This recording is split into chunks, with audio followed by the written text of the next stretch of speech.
जय श्री राम दोस्तों, जय बालाजी, हर हर महादेव। ये मंत्र का अगर आप 108 माला जाप करते हो तो इससे बड़े से बड़े, कठिन से कठिन काम आपके बन जाएंगे। ये कौन सा मंत्र है और इस मंत्र के पीछे क्या कारण है? वैसे तो आप जानते हो कि हमारे बजरंगबली इस कलयुग के जागृत देवता हैं। यही देवता है, जहाँ भी आप रामचरितमानस का पाठ करो, सुंदरकांड का पाठ करो, सबसे पहले यही पहुँचते हैं और सबसे बाद में यही निकलते हैं। मतलब जहाँ भी राम नाम का अगर जाप चल रहा है, राम नाम का अगर स्मरण चल रहा है, तो वहाँ ये बजरंगबली पहुँचेंगे ही पहुँचेंगे और वहाँ वो कार्य पूर्ण होगा ही होगा। ऐसा कोई काम नहीं है जो कि हमारे बजरंगबली नहीं कर सकते हैं। तो यही मंत्र है कि कवन सो काज कठिन जग माही, जो नहीं होए तात तुम पाही। फिर से इस मंत्र का उच्चारण सही से करना है आपको। कवन सो काज कठिन जग माही, जो नहीं होए तात तुम पाही। अगर 108 बार इस मंत्र को आप बोलते हो और उसके बाद अपनी मनोकामना बताते हो, अपने कार्य को बताते हो, तो फिर हनुमान जी खुद बोलते हैं कि ये काम नहीं हो सकता। वो पूरी तरीके से उस काम में लग जाते हैं, अपने समर्थ को दिखा देते हैं। मतलब उनको आप ललकार रहे हो, चैलेंज दे रहे हो कि क्या आपसे ये काम नहीं हो सकता।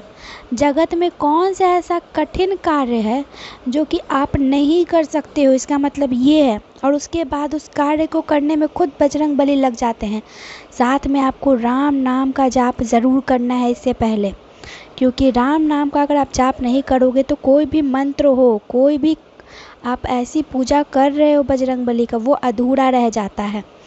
ये मंत्र कैसे आया? तो कवन सो काज कठिन जग माही, जो नहीं होए तात तुम पाही। ये पंक्ति जो है ये रामचरितमानस की पंक्ति है।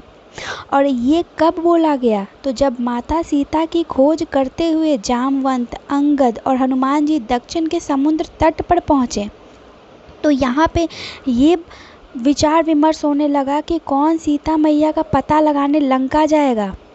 इसी विचार कर रहे थे, तभी जो है जामवंत और अंगद ने बोला हनुमान जी को कि कौन सा ऐसा काम है जो आप नहीं कर सकते हो। अपनी शक्तियों को स्मरण करो, आप इस धरती पे सारे कार्य को कर सकते हो।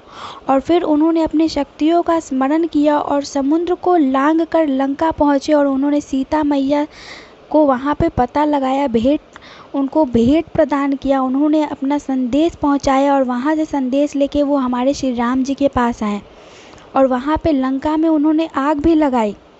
तो यही कार्य था जो कि समुद्र को पार करना था और सीता मैया का पता लगाना था, जो उन्होंने चुटकियों में कर दिया।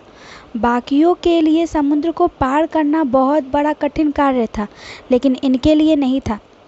तो जब भी आप इस मंत्र का उच्चारण करते हो, पाठ करते हो 108 बार और अपने कार्य को बताते हो, तो वो चैलेंजिंग हो जाता है हनुमान जी के लिए कि ये ऐसा कौन सा कार्य है जो मैं नहीं कर सकता हूँ। उनकी शक्तियों को याद दिलाने वाला मंत्र है, उनकी शक्तियों को चैलेंज करने वाला मंत्र है कि आपके पास इतनी शक्ति है बजरंगबली, आपके लिए ये कार्य कोई बड़ी कार्य नहीं है, ये बिल्कुल छोटी सी कार्य है, आपको ये काम पूरा करना है। तो इस तरीके से ये जो मंत्र है काफ़ी लोगों के लिए लाभदायी हुआ है। जब भी उन्होंने राम नाम के साथ इस मंत्र का जाप किया है, उनके छोटे से छोटे, बड़े से बड़े कार्य बिल्कुल छोटे हो गए हैं और छोटे से छोटे तो बिल्कुल छोटे ही हो गए हैं। तो अच्छे से इस मंत्र का उच्चारण करना बहुत ज़रूरी है। जब भी इस मंत्र का आपको उच्चारण करना है, अच्छे से अपने साफ़ सुथरे शरीर का ध्यान देना है, ध्यान बिल्कुल रहना है। ऐसा नहीं है कि आपका ध्यान भटकना चाहिए। दीप जला होना चाहिए हमारे बजरंगबली जी की मूर्ति के आगे या फ़ोटो के आगे, अगर आप घर में कर रहे हो तो उनको आपको भोग लगाने के लिए देना है। पहले राम नाम का जाप करना है, उसके बाद इस मंत्र का 108 बार जाप करना है, उसके बाद अपने मनोकामना को बताना है, उनकी शक्तियों को बताना है कि ऐसा कोई कार्य नहीं है जो आप नहीं कर सकते हो। आप अपनी शक्तियों को याद करो, आपने क्या क्या कार्य किए हैं। आपने सीता माँ का पता किया, आपने लक्ष्मण जी के लिए संजीवनी बूटी लाई, आपने लंका में आग लगाई, आपने युद्ध में रावण को पराजित करने में बिल्कुल राम जी की सहायता की। इस तरीके से आपको उनकी शक्तियों को याद दिलवाना है। जाते जाते इस वीडियो के कमेंट में आपको लिख देना है जय श्री राम, हर हर महादेव।